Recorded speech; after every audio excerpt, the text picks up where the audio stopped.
Hello po, Dr. John again.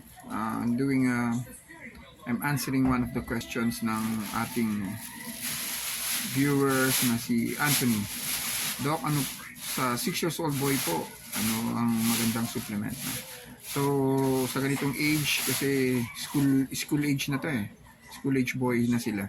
So, kailangan yan may pumapasok na sa school, so na-expose na yan sa mga sakit. So, ang pinaka maganda dyan, na supplement ay yung mabibigyan sila ng malakas na immunity na resistance sa sakit, no? Lalo na ngayong flu season, maraming nagkakasakit. So ang pinakamaganda po ay yung mataas ang ascorbic acid at zinc na multivitamins at saka multivitamins din, no? Meron pong mga milk supplement din na maganda, lalo na din sa mga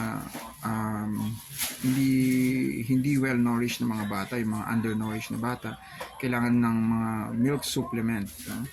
At pero maganda pa rin po na papatingnan natin regularly sa ating pediatrician yung ating mga anak, kasi alam niyo po pag nagkasakit yan, bababa talaga yung resistensya nila, madidelay yung growth and development nila, no?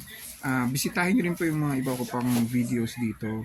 May mga recommended akong mga milk formulas at saka mga supplement sa mga different age group. So tingnan niyo po yung mga aking mga